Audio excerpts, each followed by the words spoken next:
हमारा पहला प्रश्न 16,813 इज रिटेन एज 16,813 को हम कैसे लिखते हैं। ये चार विकल्प आपको दिए गए हैं, ये चार उत्तर विकल्प आपके सामने हैं। इस तरह के प्रश्न को सॉल्व करने के लिए हम एक एक कर उस संख्या को लिखते हैं। तो पहला हिस्सा क्या है, 16 लाख। तो 16 लाख को आप कैसे लिखेंगे, यानी कि 16 लाख को आप कैसे लिखेंगे। आप इकाई, दहाई, सैकड़ा, हजार, 10,000, लाख, 10 लाख, यानी कि 16 लाख क्या है, 10 लाख से ऊपर है। तो इसको हम ऐसे लिखेंगे। 16 पर हम कितने शून्य आगे में डालेंगे, 5। ये हमारा हो गया 16 लाख। अब हम लिखते हैं 800। 800 कैसे हम लिखेंगे, ऐसे।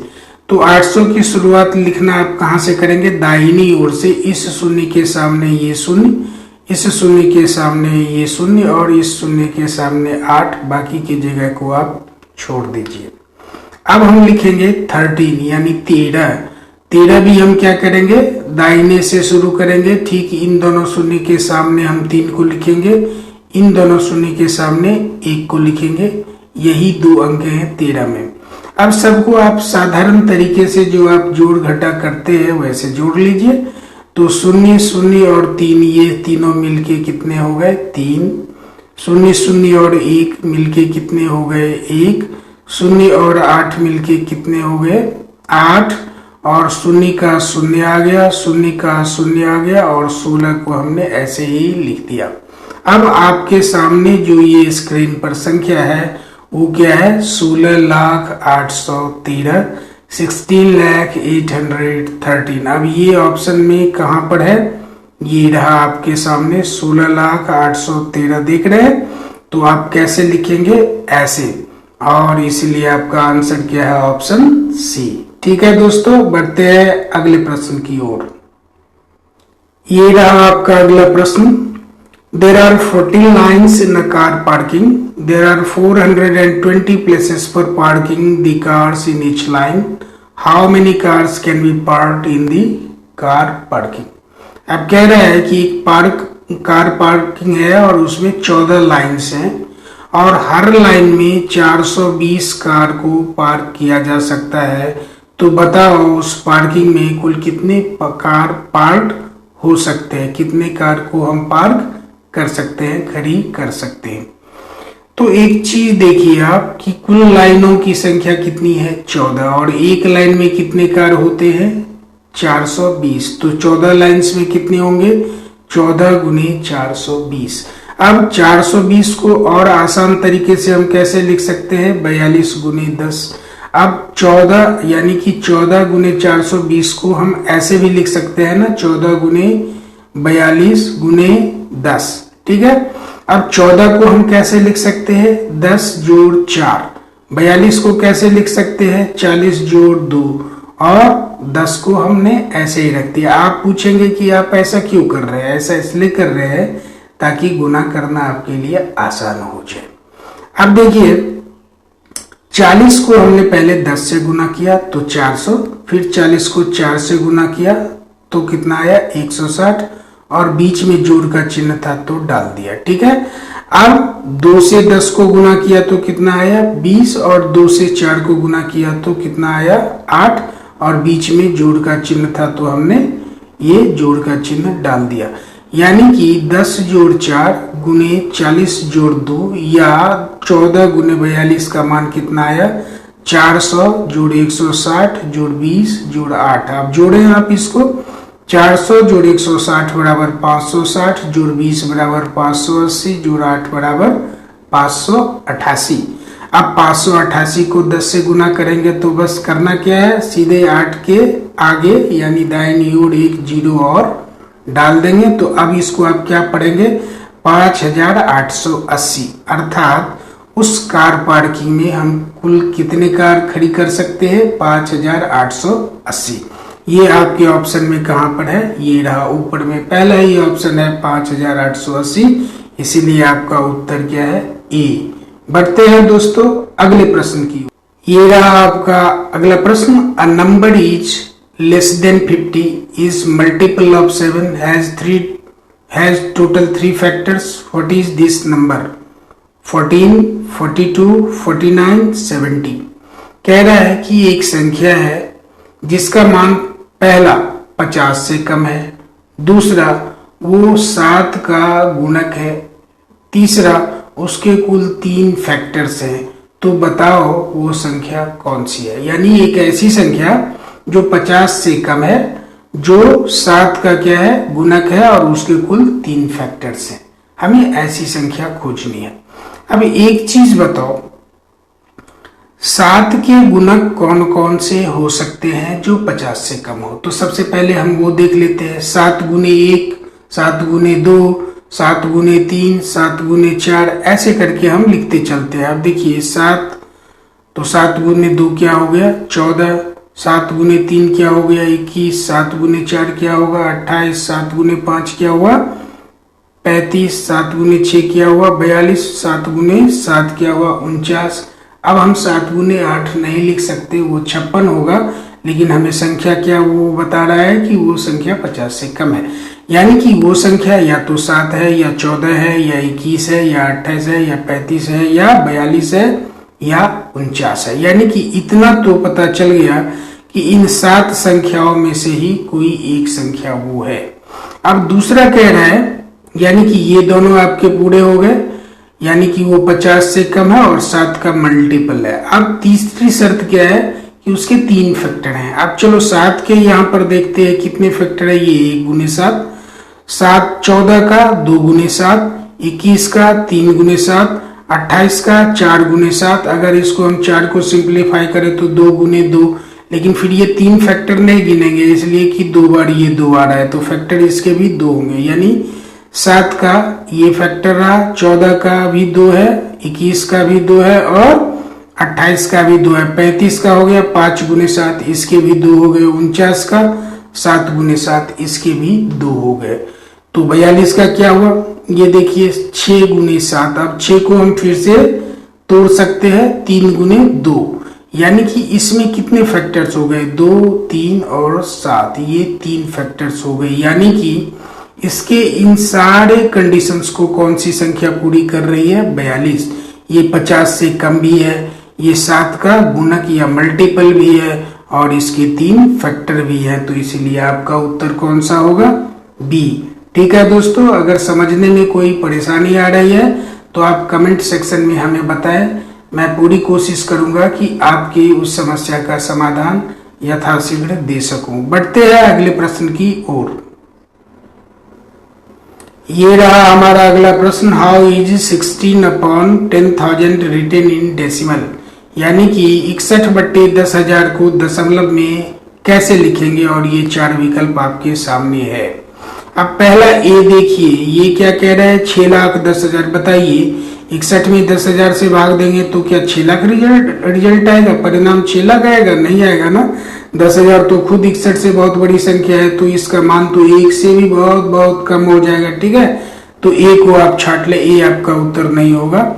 आपका उत्तर इनमें से कोई हो सकता है, बी सी डी वगैरह में। तो हम चेक कर लेते हैं कि कौन सा है।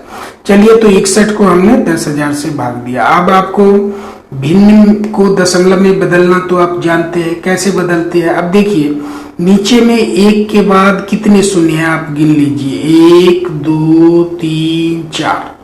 ठीक है, तो आपको ऊपर की संख्या में 4 अंकों के बाद दशमलव देना है। अब ऊपर में है तो 2 ही अंक, तो 4 अंक कहां से लाएं? कोई बात नहीं, इन 2 अंकों के पीछे में 2 शून्य रख देंगे। तो हमने रख दिया, ये देखिए 61 है, इन दोनों अंकों के पीछे में हमने 2 शून्य रख दिया। तो अब कुल अंक कितने हो गए 4, और उसके बाद हमें दशमलव डालना था तो हमने दशमलव डाल दिया और उसके पीछे में 0 रख दिया। इस 0 का कोई मान तो होगा नहीं, लेकिन फिर भी रख दिया। तो ये क्या हो गया 0.0061, यानी कि 61/10,000 का दशमलव मान क्या हुआ 0.0061। ये आपके ऑप्शन में कहां पर है, यहाँ पर है 0.0061, यानी कि आपका उत्तर क्या हुआ डी। ठीक है दोस्तों, बढ़ते हैं अगले प्रश्न की ओर। Amita started to draw her field at 11:50 a.m. and finished to it at 12:05 p.m. How much time did she take to complete the drawing? Amita एक लड़की है जिसने अपनी खेत की एक ड्राइंग बनाई है और उसने बनाने की शुरुआत कब की थी? 11:55 सुबह में, ठीक है। और उसके बाद वो जब ड्राइंग बना रही थी तो बनाने में उसे समय कितना लगा, यानी कि जब उसने ड्राइंग बनाना खत्म किया उस समय में 12:05 हो रहे थे, ठीक है। तो बताओ उसको ड्राइंग बनाने में कुल कितना समय लगा। अब चलिए 12:05 को हम कैसे लिख सकते हैं? इसमें से बड़ा समय कौन है? 12:05 और छोटा समय कौन है? 11:55। तो यानी कि 12:05 में से हम 11:55 को घटा लेंगे, ठीक है। आपने रेलवे में देखा होगा समय कैसे लिखा जाता है, 16:45, 18:55 ऐसे लिखा जाता है, ठीक उसी फॉर्मेट में ये समय है। तो चलिए हम 12:55 को कैसे लिख सकते हैं, और यहाँ पर 12 क्या बता रहा है? घंटे को, और ये 5 क्या बता रहा है? मिनट को। अब इस 12 में से 1 घंटा हम उधार ले लेते हैं, तो कितना हो गया? 11 घंटा। हमने लिख लिया 11 घंटा। और उस 1 घंटे में कितने मिनट थे? 60 मिनट। घंटे में कितने मिनट होते हैं? 60 मिनट। उस 60 मिनट को हमने इस 5 मिनट में जोड़ दिया, यानी कि 12 घंटा 5 मिनट को हम 11 घंटा 65 मिनट कह सकते हैं अपनी सुविधा के लिए, ठीक है। तो हमने लिख दिया 11 घंटा 65 मिनट। अब उसने शुरुआत कब की थी ड्राइंग बनाने की? 11 घंटा 55 मिनट पर, ठीक है। तो हमने उसमें से घटा लिया कौन सा? 11 घंटा 55 मिनट। अब 11 ये 65 में से 55 गया तो 10, और 11 तो कैंसिल हो गया 0, यानी कि उसको अपने खेत की ड्राइंग बनाने में कितना समय लगा? सिर्फ 10 मिनट का। और वो आपके विकल्प में कहाँ पर है? यहाँ पर है 10 मिनट, ठीक है। तो आपका उत्तर क्या हुआ? सी। What is the place value of digit 5 in the number 214.56? यानी कि 214.56, ये इस संख्या में 5 का स्थानीय मान क्या है? ठीक है, फिर से सुन लीजिए, 214.56 में 5 का स्थानीय मान क्या है? अब ये आपके विकल्प दिए गए हैं, तो चलिए इसको हम लोग एक बार लिख लेते हैं। तो ये हमने लिख दिया 214.56। अब आपने छोटे क्लास में भी पढ़ा होगा इकाई, दहाई, सैकड़ा वगैरह, ठीक है। अब ये देखिए, इसमें 1 के स्थान पर, जो इसको आप वंस कहते हैं यानी इकाई कहते हैं, उसके स्थान पर कौन सा है? 6, और 5 किस स्थान पर है? टेंस के स्थान पर यानी दहाई के स्थान पर। तो हम मान लेते हैं कि अगर ये दशमलव नहीं होता तो 5 का स्थानीय मान आप क्या लिखते? 5 गुनी 10। तो हमने लिख लिया 5 गुनी 10। अब चूंकि दशमलव है और दशमलव के बाद 2 अंक है, तो हमने क्या किया? दशमलव के बदले नीचे में 1 रख लिया और 2 अंक के बदले नीचे में 2 शून्य डाल लिया, ठीक है। तो अब ये क्या हो गया? 5 गुने 10 बट्टे 100। अब 1 शून्य और 1 शून्य यहाँ पे कट गया, तो क्या बचा? 5 बट्टे 10, यानी इसको आप कह सकते हैं क्या? 5/10, यानी कि 5 का 10वां हिस्सा, या इसको अगर हम दशमलव में लिखें तो ये 0.5 हो जाएगा। तो अब हम देखते हैं कि हमारे उत्तर विकल्प में ये 5/10 यानी कि 5 का 10वां हिस्सा है या 0.5 है। ये देखिए, दशमलव में तो कोई भी विकल्प नहीं दिया गया है। यहाँ पर सी देखिए 5/10, इसका मतलब क्या हुआ? 5 का 10वां हिस्सा। उसका मतलब क्या हुआ? 5/10, यानी कि आपका उत्तर विकल्प कौन सा है? सी। ठीक है दोस्तों, बढ़ते हैं अगले प्रश्न की ओर। ये रहा आपका अगला प्रश्न। The 2 brands of chocolates are available in the packing of 10 and 12. If I have to take both brands of chocolate with the same quantity, then how many packs should purchase at least of each brand? कह रहा है कि 2 brands के chocolate उपलब्ध हैं बाजार में, और उसमें से एक के पैकेट में होते हैं 10 चॉकलेट और दूसरे के पैकेट में होते हैं कितने? 12 चॉकलेट। 2 तरह के चॉकलेट हैं, एक चॉकलेट के पैकेट में होते हैं 10 चॉकलेट्स और एक पैकेट में क्या होते हैं, कितने, 12 चॉकलेट्स। अब वो कह रहा है कि हमें दोनों ही ब्रांड्स के बराबर संख्या में चॉकलेट्स लेने हैं। पैकेट में तो अलग अलग हैं, तो बराबर कैसे लेंगे, लेकिन उनको बराबर ही चाहिए। ठीक है, आगे बढ़ते हैं। तो वो पूछ रहा है प्रश्न में कि तो बताओ कि हम कितने पैक्स दोनों के लें कि हमें चॉकलेट्स यानी कि दोनों ब्रांड्स के चॉकलेट की संख्या बराबर मिले। ठीक है, अब ऐसे प्रश्नों में आपको करना क्या है, ये आपके उत्तर विकल्प हैं, आप ये देख लें। वो कह रहा है कि 10 वाला यानी कि जिस ब्रांड के चॉकलेट के पैकेट में 10 चॉकलेट होता है तो वो दो पैकेट ले लो और 2 पैकेट 12 वाला ले लो। फिर कह रहा है दूसरे विकल्प में कि 10 ले लो, 6 पैकेट ले लो 10 वाला और 5 पैकेट ले लो 12 वाला। फिर तीसरा विकल्प है कि 12 पैकेट ले लो 10 वाला और 10 पैकेट ले लो 12 वाला। और चौथा विकल्प है कि 22 पैक ले लो यानी कि 22 पैकेट ले लो दोनों की। अब इन विकल्पों में से कौन सही विकल्प है, इसको जानने के लिए हम क्या करते हैं, 10 और 12 का एलसीएम निकाल लेते हैं। ठीक है, अब इसका एलसीएम अगर हम लेंगे, ये लिया हमने 2 पच्चे 10 और 2 छक्के 12, यानी कि इसका एलसीएम हुआ 2 गुने 5 गुने 6। अब 2 गुने 5 गुने 6 बराबर क्या हुआ, 5 दूनी 10 गुने 6 बराबर 60। यानी कि 10 और 12 का क्या हुआ, कॉमन एक गुणक क्या हो जाएगा, 60। अब 60 वो न्यूनतम संख्या है जहां पर आकर 10 और 12 दोनों ही मिल जाते हैं। अब चलिए 60 का मतलब क्या हुआ, तो अगर 60 चॉकलेट्स लेने हैं तो 10 वाले कितने पैकेट्स लेने होंगे, 6। और अगर 60 चॉकलेट्स दूसरे ब्रांड के लेने हैं तो 12 वाले कितने लेने होंगे, 5। यानी कि वो बंदा अगर चाहता है कि दोनों ही पैकेट्स या दोनों ही ब्रांड्स के बराबर संख्या में चॉकलेट्स हों हमारे पास, तो उसे 12 चॉकलेट्स जिस पैकेट में है वो 5 पैकेट्स लेने होंगे और जिस ब्रांड के पैकेट में 10 चॉकलेट्स होते हैं वो 6 पैकेट्स लेने होंगे। यानी कि 10 वाले 6, 12 वाले 5। अब चलिए हम अपने उत्तर में देखते हैं।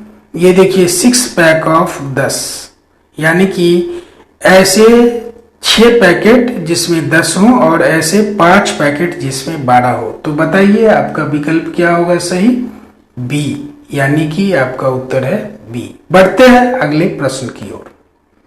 ये रहा आपका अगला प्रश्न, solve the following to gate.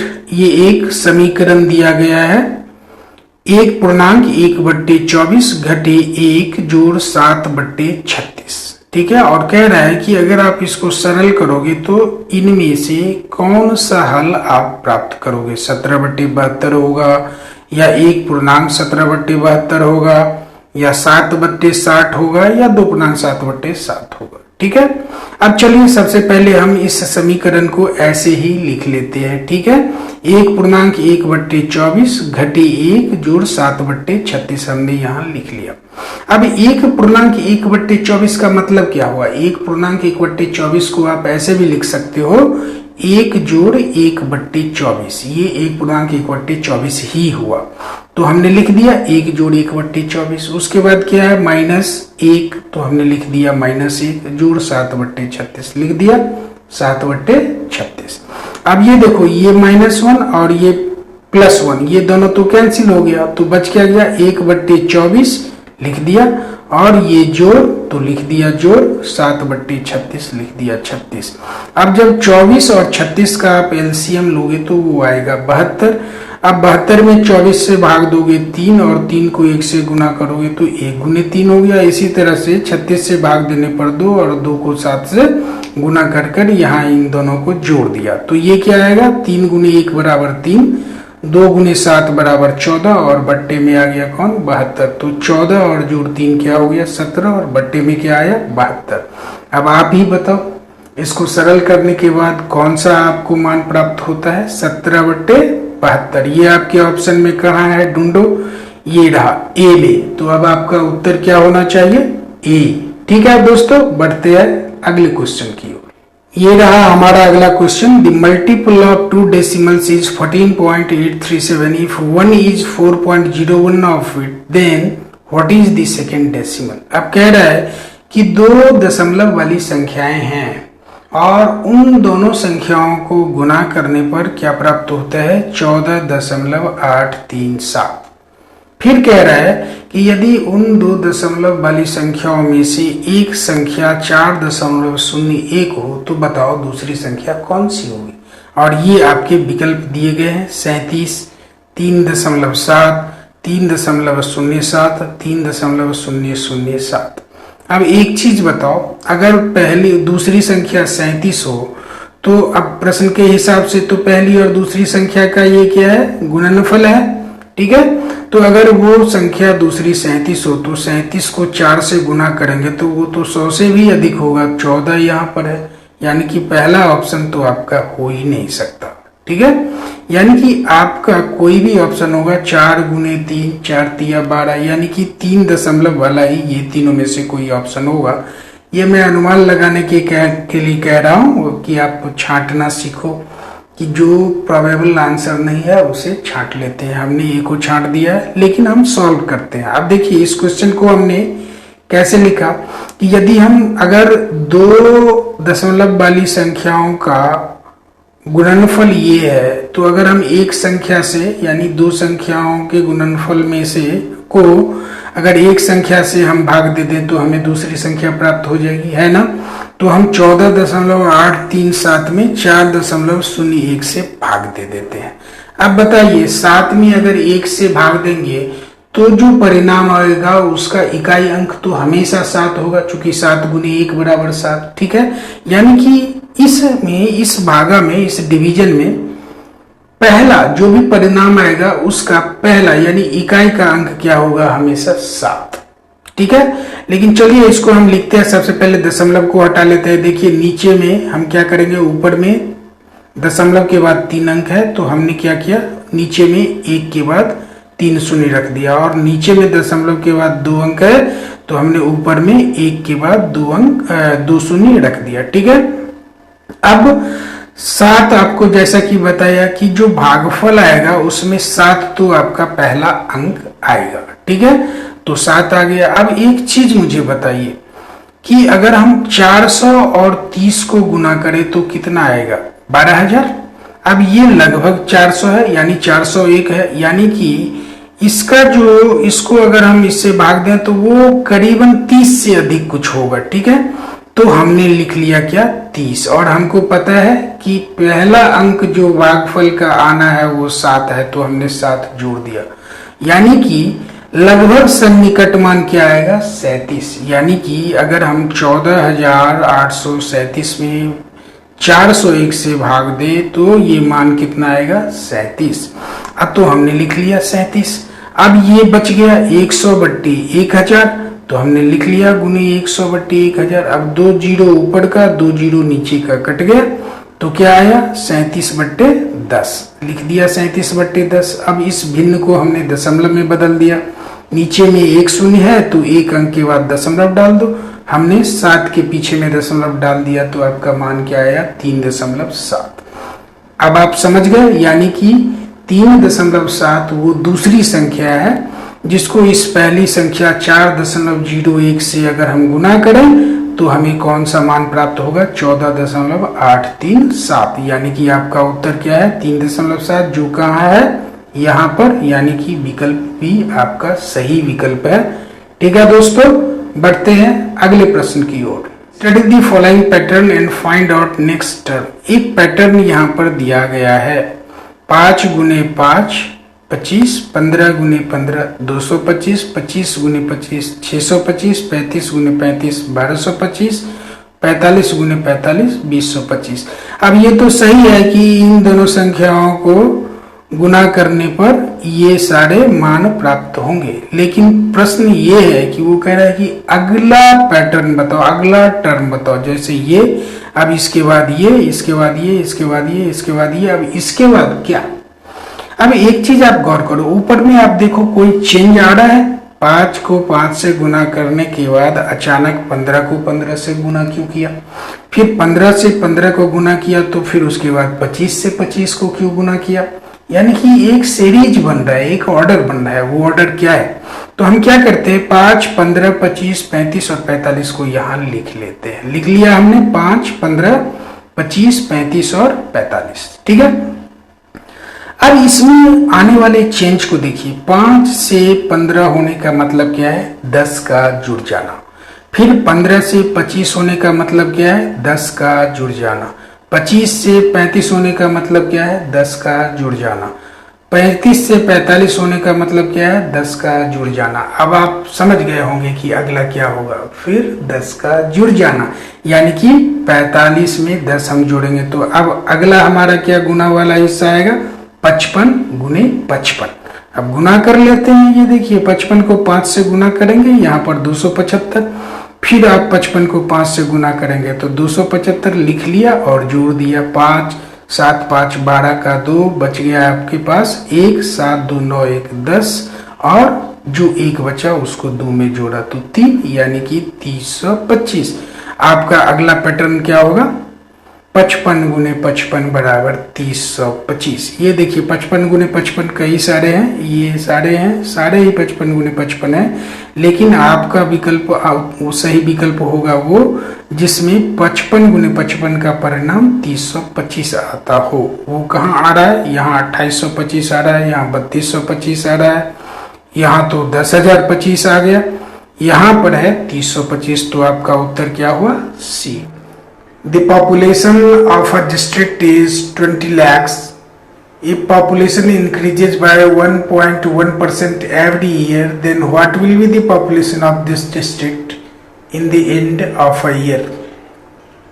एक जिला है जिसकी वर्तमान आबादी 20 लाख है, ठीक है, और हमसे कहा जा रहा है कि यहाँ की आबादी एक साल में 1.1% बढ़ती है, यानी कि प्रतिवर्ष उसमें कितने की वृद्धि होती है, 1.1% की। तो बताओ साल के अंत में उस जिले की आबादी क्या होगी, यही आपका प्रश्न है। और ये आपके विकल्प हैं। उत्तर विकल्प है 21.1 लाख, 22 लाख, 22.2 लाख और 20.22 लाख। ये 4 विकल्प आपके उत्तर के हैं। अब चलिए हम देखते हैं कि जिले की आबादी साल की शुरुआत में कितनी थी। तो वो थी 20 लाख, हमने लिख लिया 20 लाख। प्रतिशत का मतलब आपको मैंने पहले के क्लास में भी बताया है कि जब कभी किसी भी संख्या का प्रतिशत निकालना हो तो उस संख्या में 1/100 गुना कर दीजिए। कितना, 1/100। जैसे कि अगर कहीं दिया हुआ हो 5% किसका, 5 का, तो इसका मतलब हुआ 5 गुने 5/100। अगर कहीं दिया हुआ हो कि 4 का 2%, तो हम लिखेंगे 4 गुने 2/100। अब यहाँ पर दिया है कि जो आबादी है उसके 1.1% के बराबर आबादी हर साल बढ़ जाती है। तो हमने क्या किया, आबादी कितनी थी 20 लाख और 20 लाख का 1.1% निकाला। तो क्या करेंगे, 20 लाख गुने 1.1/100। अब ये देखिए 1.1 ऊपर में है तो हमें दशमलव हटाना है, और दशमलव हटाने के लिए हमने क्या बतलाया है कि दशमलव को आप 1 मान लो और दशमलव के आगे जितने अंक हैं उतने जीरो उस 1 पर डाल दो। अब यहाँ के केस में दशमलव के बाद 1 अंक है तो हमने 1 के आगे 1 जीरो डाल दिया। तो इस तरह से नीचे हमें प्राप्त क्या हुआ, 10। अर्थात अब क्या है, ये 20 लाख गुने 11/100 गुने 10। अब ये देखिए नीचे में 3 जीरो है, इसको हमने ऊपर के 3 जीरो से कैंसिल कर दिया। अब ऊपर में बच गया 2000 गुने 11 बराबर क्या आएगा, 22,000। यानी कि उस जिले की आबादी एक वर्ष में कितनी बढ़ जाएगी, 22,000। और पहले की आबादी कितनी है, 20 लाख। तो वर्ष के अंत में उसकी आबादी क्या हो जाएगी, 20 लाख जोड़ 22,000। लेकिन आपके सारे उत्तर क्या है, लाख में। हजार में कहीं आप देख रहे हैं क्या, नहीं है। तो हम हजार को लाख में बदलेंगे। यहां हमने क्या लिख दिया कि population at the end of year, यानी वर्ष के अंत में उसकी आबादी क्या है, 20 लाख जोड़ 22,000। लेकिन 22,000 को मुझे लाख में बदलना है, तो 22,000 में हम 1 लाख से भाग दे देंगे। ठीक है। अब देखिए यहां पर कितने शून्य हैं, कितने जीरो हैं, 1 2 3 4 5। अब हम क्या करेंगे कि इस 22,000 में 5 अंक गिनेंगे और उसके पीछे में, यानी 5वें अंक के पीछे में दशमलव डाल देंगे। जितना आएगा वो 22,000 का मान उतना लाख होगा।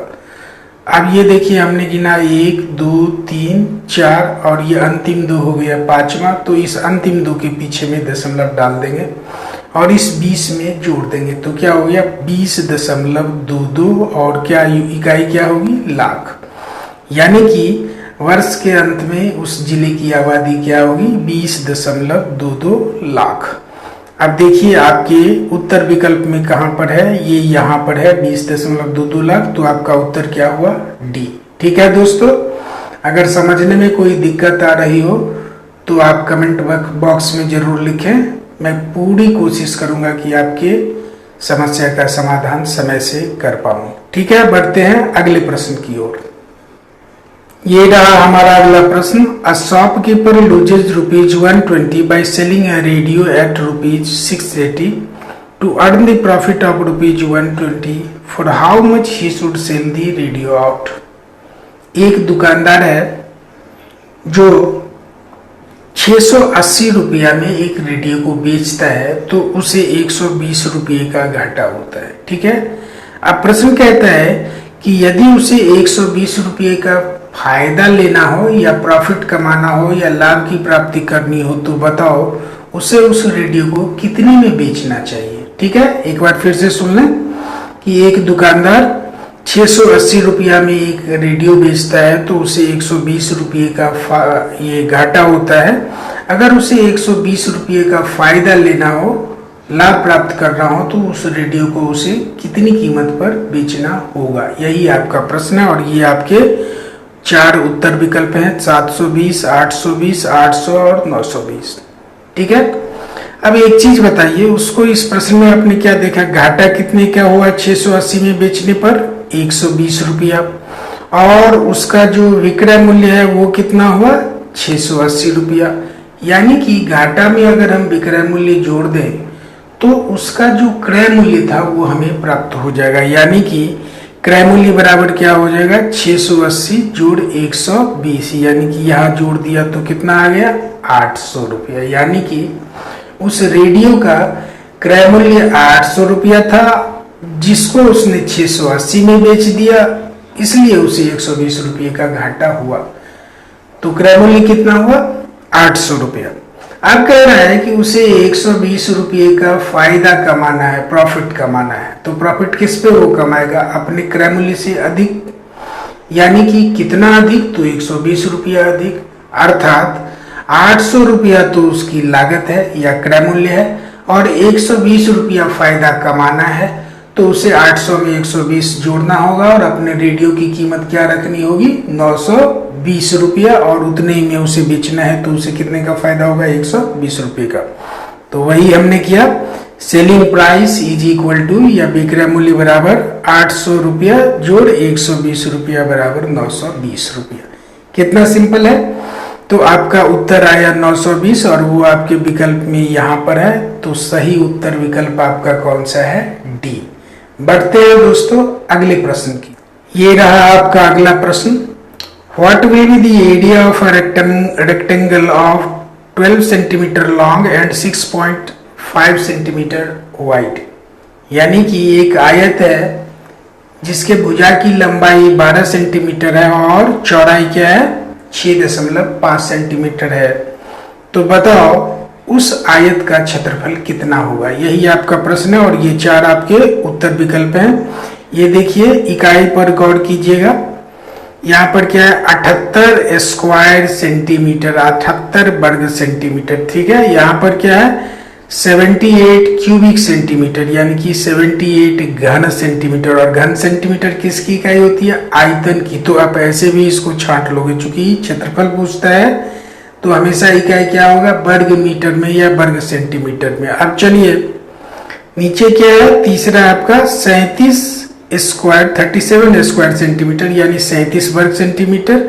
और यहाँ पर फिर क्या दे दिया? 37 सेंटीमीटर। यानी इस प्रश्न में आपसे ना सिर्फ वो उत्तर चाहता है, वो ये भी जानना चाहता है कि सामने वाले बच्चे को विभिन्न राशियों की इकाई की जानकारी भी है या नहीं, यानी कि जैसे क्षेत्रफल है तो उसकी इकाई क्या है, ये भी आपसे जानना चाहता है। तो यहाँ देखिए सिर्फ सेंटीमीटर है जो दूरी की इकाई होती है। क्षेत्रफल में क्या होता है? हमेशा सेंटीमीटर का वर्ग, यानी सेंटीमीटर स्क्वायर या वर्ग सेंटीमीटर। तो ये देखिए बी और डी ऑप्शन तो आपका ऐसे ही छट गया। इकाई के आधार पर अगर आपको क्षेत्रफल के सही इकाई की जानकारी है तो सिर्फ इसी आधार पर आप बी और डी को छांट लेंगे, यानी कि आपका उत्तर या तो ए होगा या सी होगा। ठीक है, चलिए अब इसको सॉल्व करते हैं। अब आयत के बारे में आप क्या जानते हैं? आयत के आमने सामने की भुजा की लंबाई क्या होती है? बराबर होती है। अगर ये भुजा 12 सेंटीमीटर है तो ये भी 12 सेंटीमीटर होगा, और ये 6.5 सेंटीमीटर है तो ये भी 6.5 सेंटीमीटर होगा। आयत के क्षेत्रफल के लिए आप सूत्र जानते हैं, लेंथ इनटू ब्रेड्थ या विड्थ। अब ये देखिए यहाँ पर लंबाई उसकी क्या है, यानी कि लंबाई गुने चौड़ाई। तो लंबाई क्या है? 12 सेंटीमीटर, और चौड़ाई कितना दिया गया है? 6.5 सेंटीमीटर। दोनों को हम गुना कर देंगे, तो 12 को 6 से गुना करेंगे तो कितना आएगा? 72। और 12 को 0.5 से यहाँ पर गुना करेंगे तो क्या आ जाएगा? 12 गुने 0.5/10। दशमलव हटाएंगे तो 0.5, और दशमलव हटाएंगे तो क्या हो जाएगा? 5/10। अब इसको आप काट सकते हैं, 2 से ये कट गया तो ये हो जाएगा आपका 5 दूनी 10 और 2 छक्के 12, ये आ गया आपका 6, और 72 और 6 क्या हो गया? 78। यानी कि इस आयत का क्षेत्रफल क्या है? 78। और चूंकि सेंटीमीटर गुने सेंटीमीटर हम ले रहे हैं तो क्या हो जाएगा? वर्ग सेंटीमीटर। यानी कि इस आयत का क्षेत्रफल होगा 78 वर्ग सेंटीमीटर या 78 स्क्वायर सेंटीमीटर, जो कहाँ पर है? आपका ये विकल्प है, ए में। तो सही उत्तर आपका क्या है? ए। बढ़ते हैं दोस्तों अगले प्रश्न की ओर।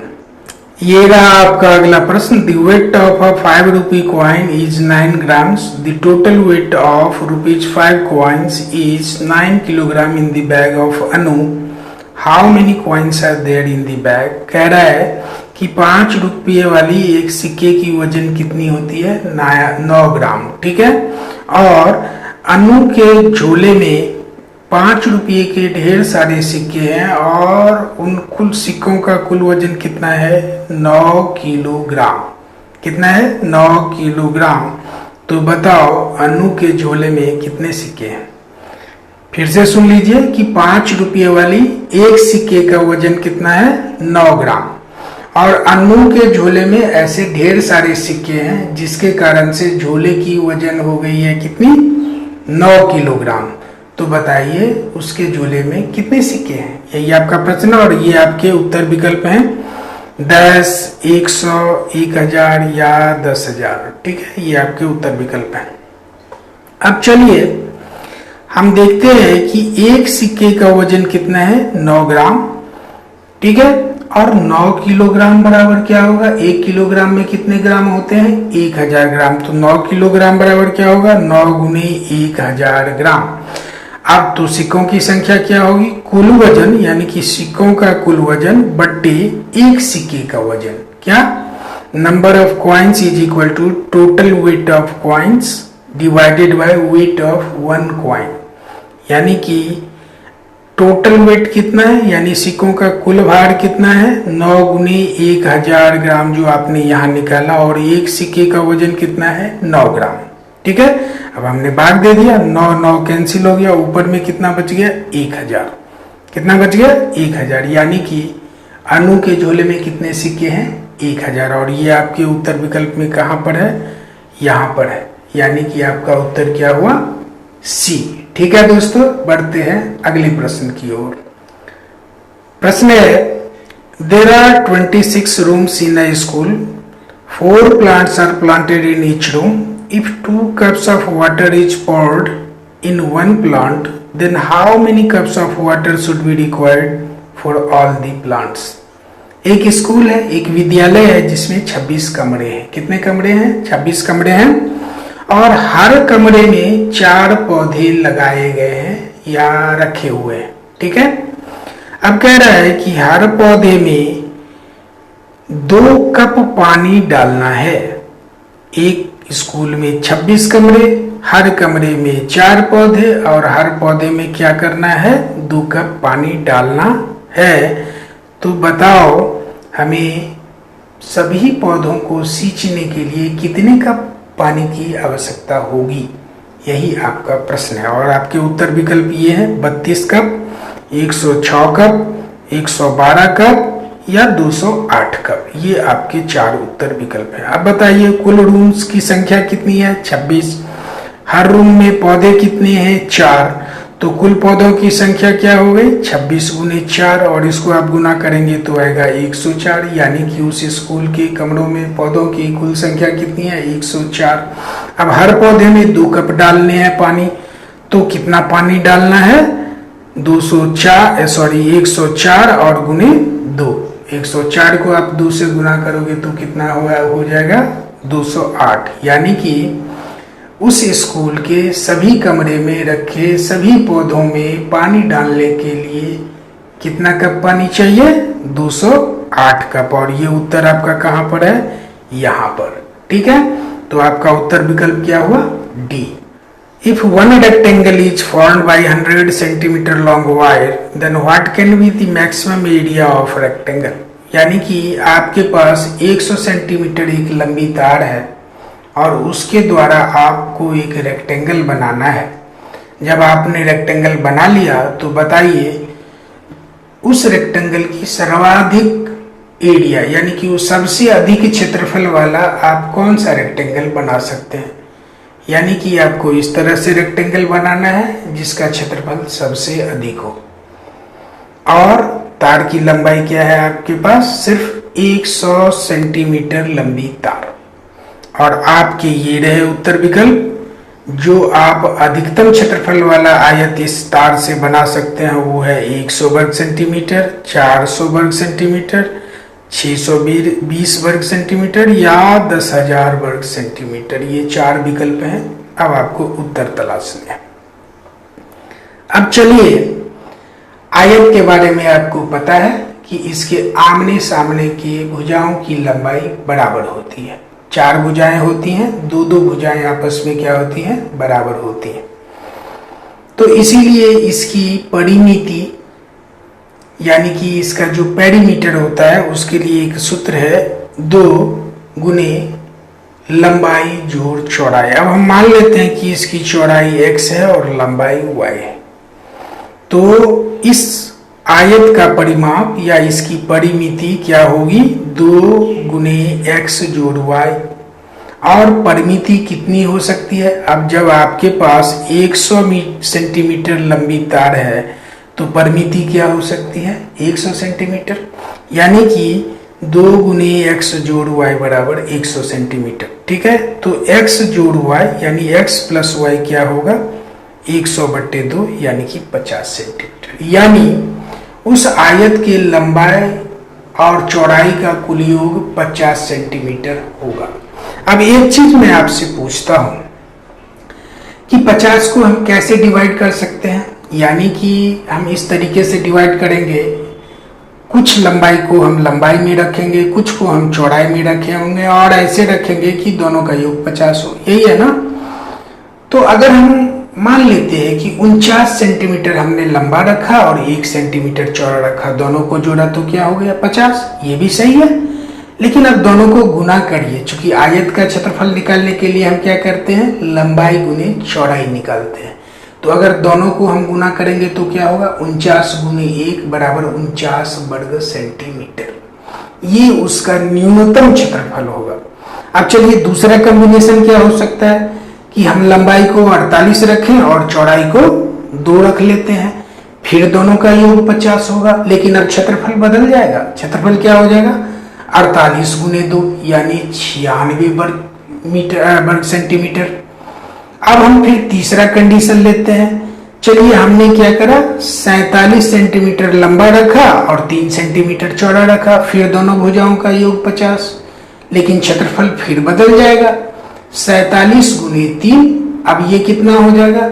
40 गुने 3 बराबर 120 और 7 गुने 3 बराबर 21 और दोनों को जोड़ेंगे तो 141 वर्ग सेंटीमीटर। यानी हम क्या देखते हैं कि लंबाई और चौड़ाई के अनुपात के बदलने से आयत का क्षेत्रफल बदलता जाता है, और जैसे जैसे हम ऊपर की ओर बढ़ते हैं ये बढ़ता ही चला जाता है।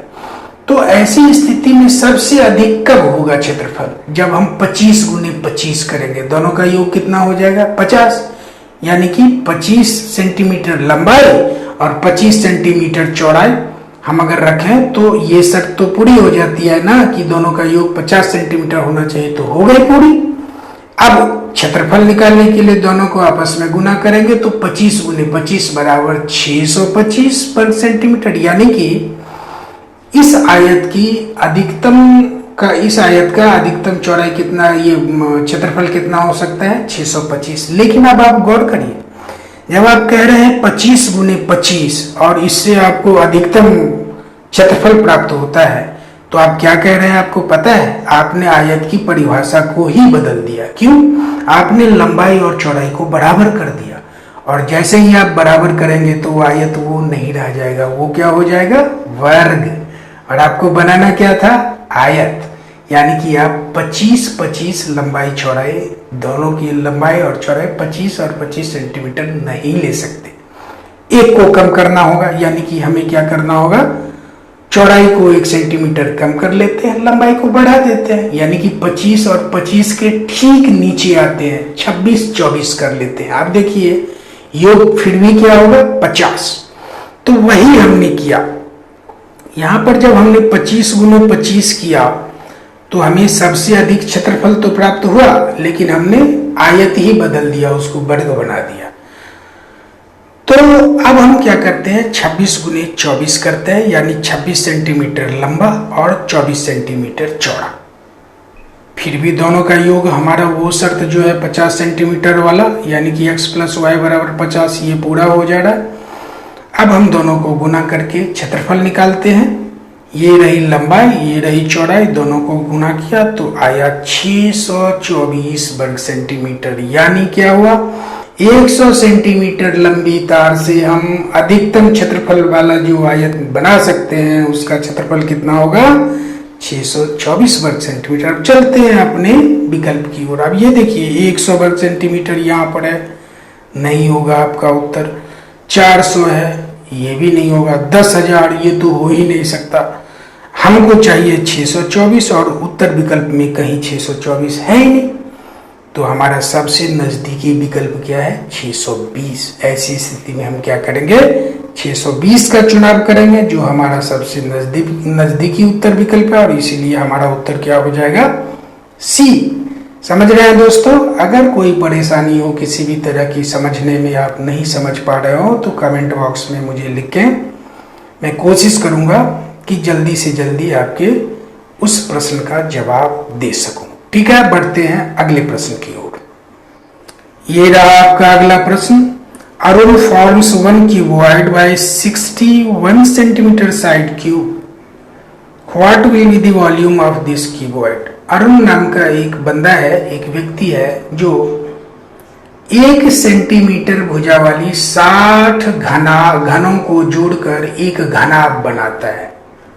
आप घन और घनाभ में अंतर तो जानते हैं। घन के सारी भुजाओं की लंबाई समान होती है, जबकि घनाभ में ऐसा नहीं होता है ना। आयतन उसका भी L × B × H है और इसका भी L × B × H है, लेकिन चूंकि इसका B और H L के बराबर ही होता है, इसलिए घन का आयतन क्या होता है? L³ यानी भुजा का क्यूब। ठीक है, अब चलिए 1 सेंटीमीटर भुजा वाली 60 घनों को जोड़कर अरुण ने क्या किया? एक घनाभ बनाया। ये रहा एक घन। अब एक घन का आयतन क्या होगा, आपको अभी बताया L क्यूब, यानी कि भुजा का क्यूब, यानी कि उसके भुजा की लंबाई कितनी है 1 सेंटीमीटर, तो आयतन क्या हो जाएगा 1 गुने 1 गुने 1, और तीनों में सेंटीमीटर है तो सेंटीमीटर क्यूब यानी घन सेंटीमीटर। तो एक ऐसे 1 सेंटीमीटर भुजा वाले एक घन का आयतन कितना होगा 1 घन सेंटीमीटर, 1 सेंटीमीटर क्यूब। तो ऐसे 60 घनों का 60 क्यूब्स का वॉल्यूम या आयतन कितना होगा, तो 60 गुने 1 घन सेंटीमीटर। अब जब हम इसको गुना करेंगे तो क्या आएगा 60 घन सेंटीमीटर। अब एक चीज बताइए आप, 5 लीटर दूध को आप बाल्टी में रखें या किसी बड़े तसले में, दूध तो 5 लीटर ही होगा। अब आप इन घनों को जोड़कर घनाभ बना लें या आयत बना ले या वर्ग बना ले, कुछ भी बना ले, जो आकृति बनेगी उसका भी आयतन इस 60 घन के बराबर ही होगा, यानी कि उस क्यूबॉइड का या उस घनाभ का आयतन कितना होगा 60 घनों के आयतन के बराबर। और 60 घन का आयतन कितना हमने निकाला है 60 घन सेंटीमीटर। तो हमारा उत्तर क्या कहाँ पर है, यहाँ पर देखिए 60C यहाँ पर दिया हुआ है, लेकिन इसमें ये देखिए यहाँ पर लिखना चाहिए था इसको कि 60 क्यूबिक सेंटीमीटर, जैसे यहाँ cm है, यही है अभी, शायद ये प्रश्न का हिस्सा यहाँ पर कटा हुआ है। तो आपका उत्तर क्या है B 60 घन सेंटीमीटर। ठीक है दोस्तों, बढ़ते हैं अगले प्रश्न की। ये रहा आपका अगला प्रश्न। If F rotates 3 times in clockwise direction at 45 degree angle, then which figure will be formed? अब ये देखिए इंग्लिश अल्फाबेट, अंग्रेजी वर्णमाला का एक अक्षर है, आप भी जानते हैं F, और कहता है कि जब F जब अपने नॉर्मल पोजीशन में, यानी कि जैसे आप लिखते हैं F को खड़ी पोजीशन में, वहां से 3 बार F को 45 डिग्री 45 डिग्री और 45 डिग्री पर क्या हुआ घुमा दिया गया, किधर की ओर क्लॉकवाइज, यानी कि घड़ी के चाल की दिशा में। घड़ी कैसे चलती है, बाएं से दाईं ओर। आपने दीवार घड़ी में सुइयों को चलते देखा होगा, कैसे चलती है वो सुइयां, बाईं ओर से दाईं ओर। तो अगर हम घड़ी की दिशा में उस F को 3 बार 45 डिग्री से घुमा दें तो बताइए इनमें से कौन सी आकृति प्राप्त होगी। ये F की 4 स्थितियां या आकृतियां दी गई हैं। ठीक है, अब चलिए हम करके ही देख लेते हैं। ये देखिए हमने कार्डिनल्स दिशाओं का बना दिया, ठीक है, और फिर उसके यहाँ पर अलग अलग एंगल्स बना दिए। अब जब हमने दो भुजाएं एक दूसरे के लंबवत खींची तो कितना का कोण बना 90 डिग्री, यहाँ भी यहाँ भी यहाँ भी यहाँ भी। अब फिर उसके हमने समद्विभाजक खींच दिए इधर से और इधर से। अब यहाँ जितने कोण बन रहे हैं वो सारे क्या है 45 डिग्री। 90 डिग्री को 2 हिस्से में बांटेंगे तो कितने डिग्री का कोण बनेगा 45 डिग्री का, यानी कि यहाँ 45 डिग्री के सारे कोण आपको, ये देखिए 8 कोण बने हुए हैं, 8 को गुणा करिए तो 360 हो ही जाता है, और ये वृत्त के कोण के बराबर होता है, तो इसलिए हर कोण यहाँ पर क्या है 45 डिग्री। अब मानते हैं कि F जहाँ मेरी उंगली है उस रेखा पर खड़ा था। अब पहली बार जब हमने इसको ऐसे, ये F यहाँ पर खड़ा था, पहली बार 45 डिग्री से घुमाया तो F कैसा दिखेगा, ऐसा है ना, ये रहा, हमने घुमाया तो यहाँ, और इसका इमेज हमने यहाँ बना दिया कि ऐसा दिख रहा है। दूसरी बार घुमाया तो F यहाँ आ गया और इमेज कैसा बना, ऐसा, ये दूसरा पोजीशन है। तीसरी बार यहाँ से फिर 45 डिग्री से क्लॉकवाइज हम घुमा रहे हैं, बाएं से दाईं ओर, ठीक है। अब तीसरी बार जब घुमाया तो F कैसा बन गया, ऐसा, ऐसा दिखेगा हमें तीसरी बार में। अब बताइए ऐसा हमने यहाँ सीधे उठा के इस पर रख दिया, आ गया ना इस पे, यानी कि इसको ओवरलैप कर गया, यानी कि F कैसा दिखेगा, ऐसा। ये आपके किस विकल्प में है, डी में। तो आपका उत्तर क्या हुआ, डी। कितना हल्का है। ठीक है दोस्तों, बढ़ते हैं अगले। रहा आपका अगला प्रश्न। A person borrowed ₹20,000 for the maintenance of house which he has to return in 2 years at the 10% annual interest. The amount which is returned after 2 years with interest by him is। एक बंदा है जिसने अपने घर के रखरखाव या मरम्मत के लिए किसी से 20,000 रुपये क्या लिया, उधार लिया, और किस कंडीशन में लिया, किस शर्त पर लिया कि भैया मैं आपको बदले में 10% का ब्याज दूंगा सालाना और 2 साल के बाद आपके पैसे लौटाऊंगा। यानी कि एक बंदा है जिसने 20,000 रुपये का कर्ज या उधार लिया 2 साल के लिए और ब्याज की दर क्या रखी थी 10%। तो बताओ 2 साल के बाद उस बंदे को जिससे उसने पैसा लिया उसे कितना पैसा लौटाना पड़ेगा। और ये 4 विकल्प आपको दिए गए हैं, 21,000, 24,000, 22,000 या सिर्फ 4,000 रुपये। अब आपको पता है जो पैसा लिया वो क्या है, प्रिंसिपल या मूलधन वो है 20,000, ब्याज की दर या आर क्या है 10% और समय या टी क्या है 2 वर्ष। अब आपको पता है अमाउंट या मिश्र धन बराबर क्या होता है, पी जोड़ा है यानी मूलधन जोड़ ब्याज। मिश्र धन बराबर क्या होता है, मूलधन जोड़ ब्याज। और ब्याज बराबर क्या होता है, आपने सूत्र पढ़ा होगा PRT बट्टे 100 यानी कि मूलधन गुने दर गुने समय बट्टे 100। अब यहाँ पर इस प्रश्न में मूलधन कितना है 20,000, तो हमने लिख दिया 20,000 गुने आर मतलब दर, तो दर कितना हो गया 10% हमने लिख दिया, गुने समय यानी टी कितना है 2 वर्ष हमने लिख दिया, तो हो गया PRT मूलधन गुने दर गुने समय हो गया। और बट्टे में हमने क्या किया 100 डाल दिया। अब नीचे का 2 जीरो ऊपर के इन 2 जीरो से कैंसिल हो गया, ऊपर में क्या बच गया आपको 2,000 गुने 2 लिख दिया हमने, 2,000 गुने 2 बराबर 4,000। यानी कि 20,000 रुपये का 10% की दर से 2 वर्ष में ब्याज की राशि हुई 4,000। अब जब ब्याज 4,000 है और मूलधन 20,000 है तो मिश्र धन कितना होगा जो कि उसे लौटाना है जिससे उसने पैसा लिया, तो मिश्र धन बराबर यानी कि अमाउंट बराबर क्या हो जाएगा 20,000 जोड़ 4,000 बराबर 24,000। यानी कि उसे 24,000 रुपये लौटाने हैं 2 वर्ष के बाद।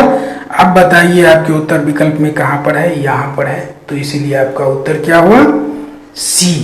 बढ़ते हैं अगले प्रश्न की ओर। The books available on different subjects in the school library are shown by the pictograph as follows। यहाँ पर सब्जेक्ट्स दिए गए हैं और यहाँ पे बुक्स की संख्या दी गई है, लेकिन इस संख्या में क्या है कि इसको पिक्टोग्राफ द्वारा यानी चित्र द्वारा दिखाया गया है। यानी कि ऐसे एक आयत के चित्र का मान 10 किताब के बराबर है। कह रहा है कि एक लाइब्रेरी में विभिन्न विषयों के पुस्तकों की जो संख्या है उसे इसमें दिखाया गया है। ये देखिए यहाँ गणित के पुस्तक की संख्या क्या है, इतने ब्लॉक्स। अब इसमें एक ब्लॉक बराबर 10 किताबें होंगी।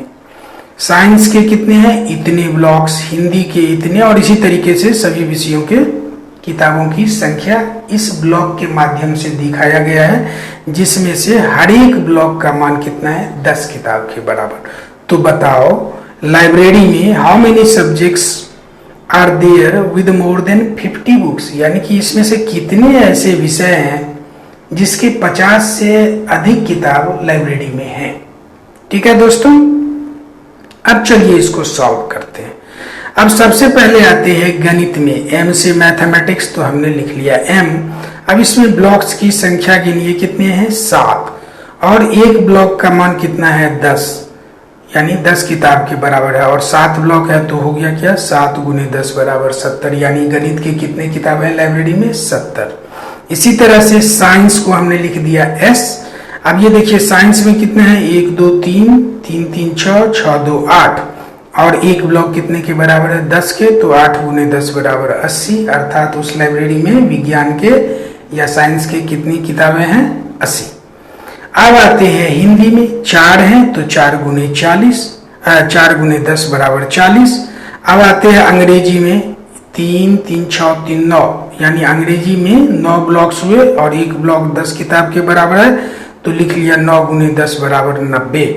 अब आते हैं इतिहास या हिस्ट्री, तो इसके 2 ब्लॉक्स हैं और एक ब्लॉक 10 के बराबर है, तो हमने लिख लिया 2 गुने 10 बराबर 20, यानी कि गणित के 70, साइंस के यानी विज्ञान के 80, यहाँ पर हिंदी के कितने हो गए 40, अंग्रेजी के 50 और इतिहास के 20 किताबें। अब हमारा प्रश्न कहता है कि कौन से विषय में किताबों की संख्या 50 से अधिक है। बताओ 50 से अधिक वाली संख्या इसमें कौन कौन सी दिखती है। एक तो ये है यानी कि इंग्लिश 1 हो गया, दूसरा विज्ञान हो गया और तीसरा गणित हो गया। यानी कि 3 ऐसे सब्जेक्ट्स हैं MSE, mathematics, science and English, गणित, विज्ञान एवं अंग्रेजी। यानी कि आपका उत्तर विकल्प कहाँ पर उपलब्ध है, यहाँ पर। यानी आपका उत्तर हुआ क्या, बी।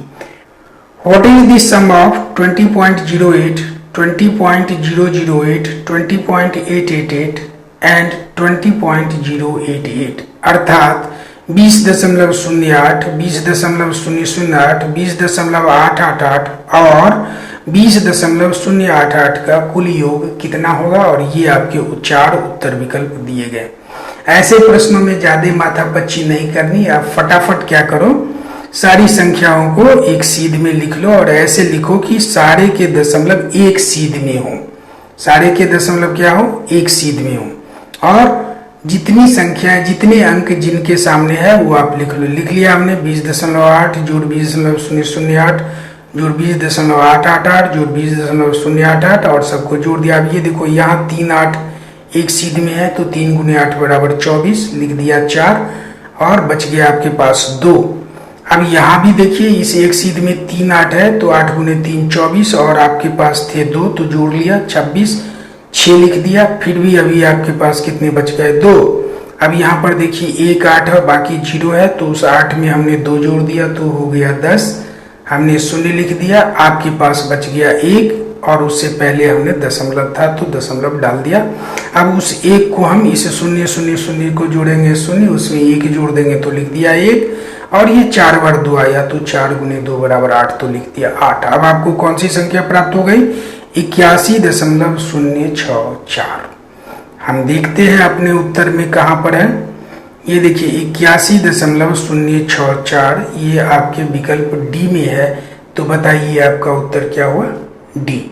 ठीक है दोस्तों, बढ़ते हैं अगले प्रश्न की ओर। ये रहा आपका अगला प्रश्न। The common factors of 12 and 15 are, और ये 4 आपको उत्तर विकल्प आपको दिए गए हैं। अब देखिए 1 2 4, 1 3 15, 1 12 और 1 3।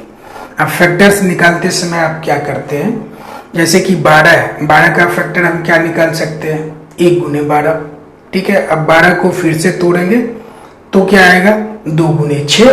अब 6 को फिर से तोड़ेंगे तो क्या आएगा, 2 गुने 3। तो इस तरह से 12 के कितने फैक्टर्स हो गए, ये 1 2 2 और 3। इसी तरह से 15 का जब निकालेंगे तो 1 गुने 15, 15 को फिर तोड़ेंगे तो 3 गुने 5, यानी कि इसके फैक्टर क्या हो गए, 1 गुने 3 गुने 5। तो 12 के ये रहे फैक्टर, 15 के ये रहे फैक्टर। अब बताइए इन दोनों में कॉमन, यानी कि दोनों ही में कौन सी संख्या है जो दोनों में उपलब्ध है। पहला तो 1, ये आपको दोनों में मिल जाएगा तो लिख दिया 1। दूसरा ये 3, ये दोनों ही में है तो लिख दिया 3। अब 2 दोनों में नहीं है और 5 दोनों में नहीं है, तो सिर्फ 2 संख्याएं हैं, 2 अंक हैं जो दोनों में हैं। तो इसीलिए 12 और 15 के कॉमन फैक्टर क्या हुए, 1 और 3, और ये आपके उत्तर विकल्प में कहां पर है, यहाँ डी में। तो क्या हुआ आपका उत्तर, डी। बढ़ते हैं दोस्तों अगले प्रश्न की ओर। ये रहा आपका अगला प्रश्न।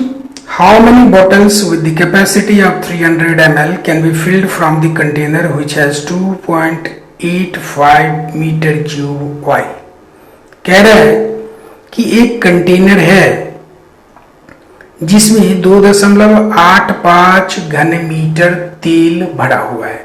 कितना भरा हुआ है, 2.85 घन मीटर। घन मीटर आयतन की इकाई है, जैसे लीटर होता है ना, तो वैसे ही घन मीटर भी होता है। घन मीटर भी आयतन की इकाई है और लीटर भी आयतन की इकाई है। तो उस कंटेनर में 2.85 घन मीटर तेल है।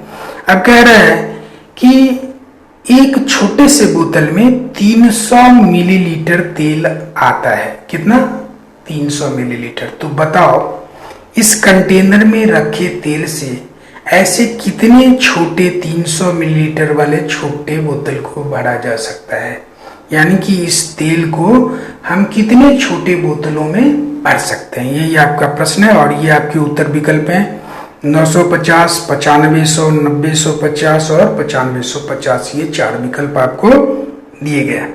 अब आप चलिए इसको सॉल्व करते हैं। तो सबसे पहली समस्या कहाँ आती है कि यहाँ तो आयतन की इकाई मिलीलीटर है, ये भी मिलीलीटर भी आयतन की इकाई है, आप जानते हैं, छोटी इकाई है।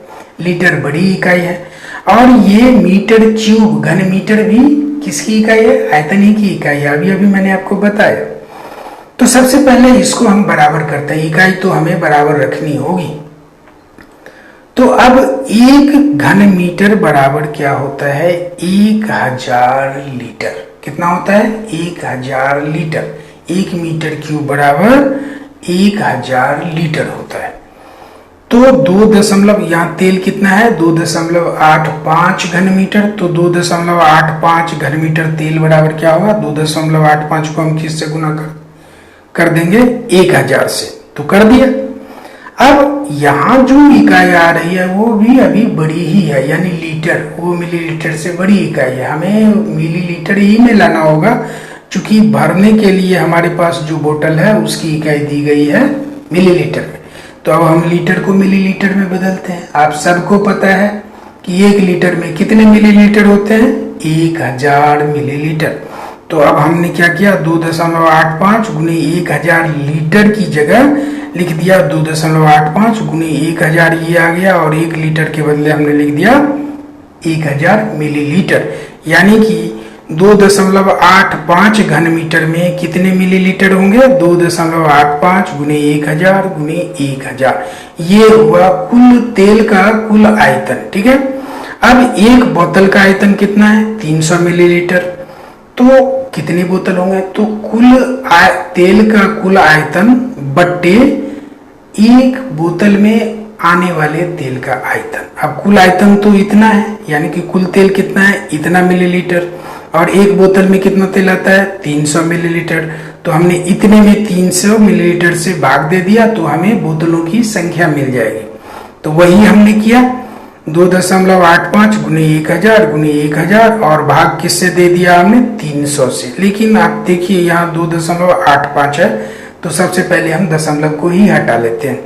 तो हमने बताया हुआ है दशमलव दूर करने का, यानी दशमलव को भिन्न में बदलने का तरीका आपको पहले के एपिसोड्स में अच्छे तरीके से समझाया है। दशमलव के बदले हमने क्या लिया? 1 नीचे में, और दशमलव के आगे जितने अंक हैं उतने जीरो हमें 1 पर नीचे में डाल देने हैं। कितने अंक हैं? 2। तो हमने डाल दिया 2। तो अब ये हो गया 100, यानी 300 गुने 100 नीचे में है, और 285, अब दशमलव हट गया, 285 गुने 1000 गुने 1000 ऊपर में। अब चलो काटते हैं। नीचे में कितने जीरो हैं? 2 और 2 4। ऊपर में हमने 3 इसका और 1 इसका जीरो काट दिया, 4 जीरो कट गए। और अगर आप इस 3 से इस 285 को काटोगे तो कितना आएगा? आप 95। कितना आएगा? 95। और 95 को कितने से, यहाँ कितना बच रहा है? 10। तो यानी कि ऊपर में कितना बचा? 95 गुने, सॉरी 10 नहीं, ये 2 जीरो है, तो 100। तो ऊपर में कितना बचा? 95 गुने 100। अब हमने गुना कर दिया, 95 गुने 100 अब गुना करोगे तो कितना आएगा? 9500, यानी 9500 बोतल। यानी इस तेल से 2.85 घन मीटर तेल से 300 मिलीलीटर वाले हम कितने बोतलों को भर सकते हैं? 9500 या 9500 बोतल को। और ये आपका विकल्प कहाँ पर है? यहाँ पर। तो आपका उत्तर क्या हुआ? डी। समझ रहे हैं ना? अगर समझने में कोई भी परेशानी हो तो बेहिचक आप कमेंट सेक्शन में जाके हमें बताएं। मेरी पूरी कोशिश होगी कि समय से, जैसे ही मुझे समय मिलेगा, आपके प्रश्न का मैं जरूर जवाब दूंगा। ठीक है दोस्तों, बढ़ते हैं अगले प्रश्न की ओर। ये रहा हमारा अगला प्रश्न। Approximate value of 275.0003 into 3.005 is, यानी कि 275.0003 गुने 3.005 का लगभग मान या सन्निकट मान क्या है? और ये 4 आपके विकल्प दिए गए हैं, 825, 810, 830 और 835। चलिए इसको हम ऐसे ही पहले लिख लेते हैं। लिख लिया? अभी एक चीज में आपको पिछले कई एपिसोड्स में जहां इस तरह के क्वेश्चंस आए हैं, आपको मैंने बताया है कि जब हम सन्निकट मान लिखते हैं तो दशमलव के बाद, यानी कि ये रहा दशमलव और इसके बाद से मेरा मतलब है दाहिनी तरफ।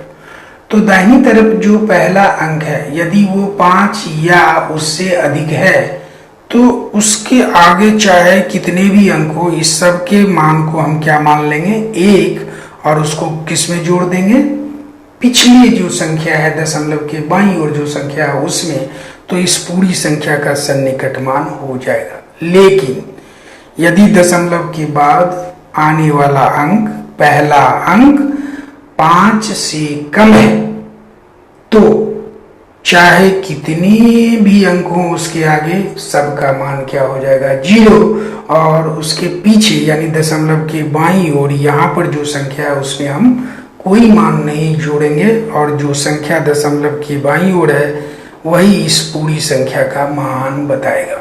अब यहाँ पर कौन सा उदाहरण है, यहाँ पर जो उदाहरण है उसमें दशमलव के बाद है 0। अब इसके बाद आप चाहे 2 करोड़ अंक रख लो, सबका मान हो जाएगा 0। चूंकि वो 5 से कम है तो हम कोई भी संख्या इसमें नहीं जोड़ेंगे, इसीलिए इसका सन्निकट मान क्या हो जाएगा, 275। इसी तरह से 3 के बाद जो दशमलव है उसके दाहिनी ओर जो अंक है उसका मान भी 5 से कम है, तो यहाँ भी हम कोई भी मान इस संख्या में नहीं जोड़ेंगे और इस पूरी संख्या का मान हम क्या मान लेंगे, अप्रॉक्सीमेट वैल्यू या सन्निकट मान क्या मान लेंगे, 3। अब हम क्या करेंगे, 275 को 3 से गुना कर देंगे। 5 गुने 3 बराबर 15, आपके पास है 1। 7 गुने 3 बराबर 21 और 1 22, आपके पास है 2। 3 दूना 6 और 2 8, यानी कि इन दोनों संख्याओं का के गुणनफल का सन्निकट मान क्या होगा, 825। और वो आपके उत्तर विकल्प में कहां पर है, यहाँ पर। तो आपका उत्तर क्या हुआ, ए। ठीक है दोस्तों, बढ़ते हैं अगले प्रश्न की ओर। ये रहा आपका अगला और आज का अंतिम प्रश्न। प्रश्न कहता है, a person purchases an old bicycle in ₹450 and incur ₹50 on its maintenance. If he sold old bicycle for ₹600, then his profit percentage is, and these are the 4 answer options: 15%, 18%, 20% and 25%। ठीक है, यानी कि एक व्यक्ति ने एक साइकिल को, एक पुराने से साइकिल को 450 रुपया में खरीदा और उसके मरम्मती पर उसने क्या किया, 50 रुपया और खर्च किया और उसके बाद उस साइकिल को 600 रुपया में बेच दिया। तो बताओ उसका लाभ प्रतिशत क्या है। गौर कीजिए, प्रश्न में लाभ नहीं पूछ रहा है, लाभ प्रतिशत पूछ रहा है। ठीक है, और ये आपके विकल्प दे दिए हैं उत्तर के, 15%, 18%, 20% और 25%। अब बताइए खरीद का मूल्य क्या है, यानी कि उसका परचेज प्राइस पीपी क्या है, 450। टोटल खरीद का मूल्य क्या होगा, यानी उसका लागत मूल्य या टोटल कॉस्ट प्राइस क्या होगा, जो उसने जितने में खरीदा 450 में और जो पैसे उसने मरम्मत पर खर्च किए यानी 50 रुपये, दोनों को जोड़ दिया तो कितना आ गया, 500 रुपये। यानी कि उसका कुल लागत मूल्य या कॉस्ट प्राइस क्या है, 500 रुपया। अब उसने उसको बेचा कितने में, 600 में। तो जब 600 विक्रय मूल्य हुआ और 500 लागत मूल्य या क्रय मूल्य हुआ तो हम लाभ कैसे निकालते हैं, लाभ बराबर विक्रय मूल्य घटे यानी कि सेलिंग प्राइस घटे कॉस्ट प्राइस, यानी विक्रय मूल्य घटे क्रय मूल्य। विक्रय मूल्य है 600 रुपया, क्रय मूल्य है 500 रुपया, घटा लिया 100 रुपया, यानी कि उस बंदे को उस साइकिल पर 100 रुपये का लाभ प्राप्त हुआ बेचने पर। ठीक है, तो अब लाभ प्रतिशत बराबर क्या होता है, लाभ बटे कुल लागत मूल्य, और कुल लागत मूल्य क्या है, 500। हम 450 नहीं लिखेंगे, 500, यानी कि 100 बटे 500 और गुने 100। अब इसको आप काटेंगे तो क्या आएगा, ये 100 से ये 500 कट गया, 5 आएगा और 5 से इस 100 को काटोगे तो कितना आएगा, 20। यानी कि आपको कितना मिलेगा, प्रॉफिट परसेंटेज 20, यानी कि उसका लाभ प्रतिशत क्या है, 20। और ये आपके उत्तर विकल्प में कहां पर है, यहां पर है, सी में। तो आपका उत्तर क्या हुआ, सी। ठीक है दोस्तों, आशा है कि आप लोगों ने कुछ समझा होगा हमारे साथ पढ़ते हुए। हमने तो अपनी तरफ से पूरी कोशिश की है कि आपकी भाषा में और सरलतम संभव तरीके से मैं आपको समझा सकूं। अगर आपको लगता है कि आपको कुछ भी समझाने में मैं सफल हूं तो आप चैनल को जरूर सब्सक्राइब करें। साथ साथ पढ़ने के लिए आप लोगों का बहुत बहुत धन्यवाद। मिलते हैं आप लोगों से अगले क्लास में।